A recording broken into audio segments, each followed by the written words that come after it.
Di samping sumur Yakub, di kota Sikar, di Samaria, terjadi dialog antara Yesus dan perempuan Samaria. Di dalam Yohanes pasal 4, ayatnya yang ke-19 sampai ayatnya yang ke-21, perempuan ini bertanya kepada Yesus.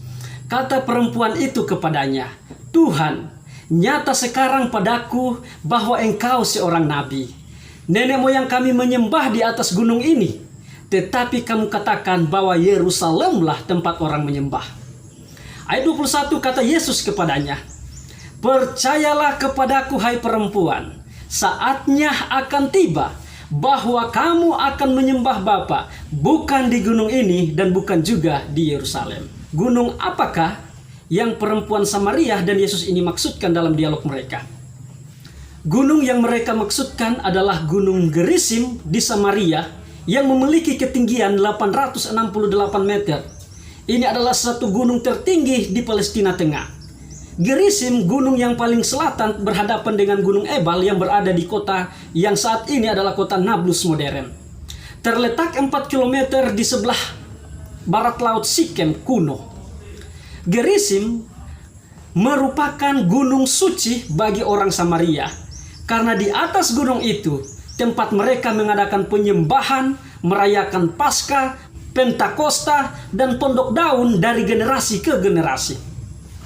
Menurut seorang sejarawan Yahudi, Flavius Josephus, yang hidup pada pertengahan abad pertama, di atas gunung ini, atas izin pemerintah Persia, Sanballat membangun sebuah kuil penyembahan bagi orang Samaria sekitar tahun 332 sebelum Masehi. Kuil yang kemudian diruntuhkan oleh Yohanes Hyrcanus ketika dia mengalahkan Sikem dan daerah sekitarnya pada tahun 128 sebelum Masehi. Menurut tradisi Samaria, gunung ini dianggap sebagai gunung suci karena Gerisim adalah gunung Moria di dalam Kejadian 22 ayat 2, tempat Abraham diperintahkan oleh Tuhan untuk mempersembahkan Ishak. Gerisim ini juga adalah tempat di mana Yakub mendirikan mezbah kepada Tuhan setelah dia bertemu dengan kakaknya Esau dan dia kemudian menetap di Sikem. Itulah sebabnya perempuan itu mengatakan kepada Yesus, "Nenek moyang kami menyembah di gunung ini." Dalam Ulangan 27 ayat 12, setelah bangsa Israel menyeberang sungai Yordan dalam perjalanan mereka menuju ke negeri perjanjian, Allah menggunakan gunung Gerisim menjadi mimbar berkat untuk memberkati orang Israel melalui 6 suku. Dikatakan bahwa sesudah kamu menyeberangi sungai Yordan, maka mereka inilah yang harus berdiri di gunung Gerisim untuk memberkati bangsa itu, yakni suku Simeon, Lewi, Yehuda, Isakar, Yusuf, dan Benyamin. Di dalam Yosua pasal 8 ayat 33, Gunung Gerisim digunakan oleh Musa untuk menjadi mimbar berkat saat bangsa Israel mendengarkan pembacaan hukum Taurat Tuhan.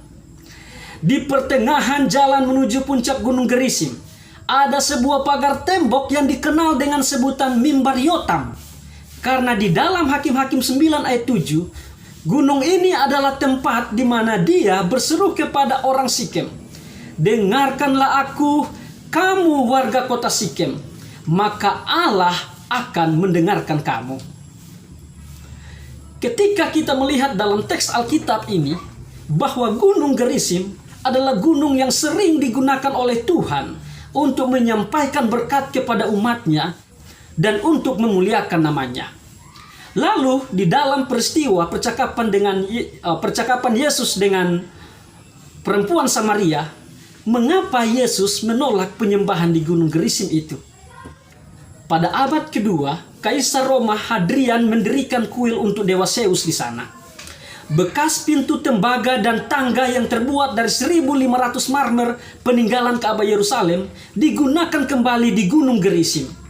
Gerisim menjadi pusat penyembahan berhala. Imamat 19 ayat 4 mengatakan, "Janganlah kamu berpaling kepada berhala-berhala, dan janganlah kamu membuat bagimu dewa tuangan. Akulah Tuhan Allahmu," kata Tuhan. Di dalam Ulangan pasal 16 ayat 22, Tuhan kepada bangsa Israel dia mengatakan, janganlah juga kau dirikan bagimu tugu berhala yang dibenci oleh Tuhan Allahmu. Ayat Alkitab ini memberitahukan kepada kita bahwa Tuhan sangat membenci berhala. Dia tidak suka dengan berhala di dalam tempat penyembahan. Itulah alasan kenapa Tuhan kemudian menolak penyembahan umatnya dari Gunung Gerizim. Gunung yang tadinya tempat Tuhan menyampaikan berkat. Gunung yang tadinya digunakan sebagai mimbar untuk memuliakan Tuhan. Kini gunung itu ditolak oleh karena tempat itu telah menjadi tempat penyembahan berhala.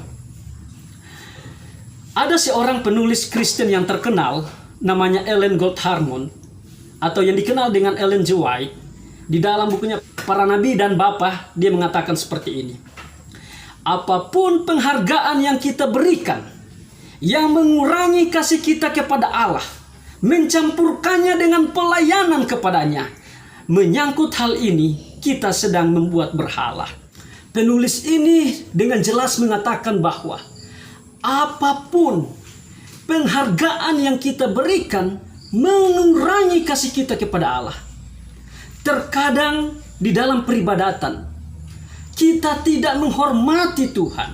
Kita mengurangi penghargaan kita kepada Tuhan dengan bermain HP di sana.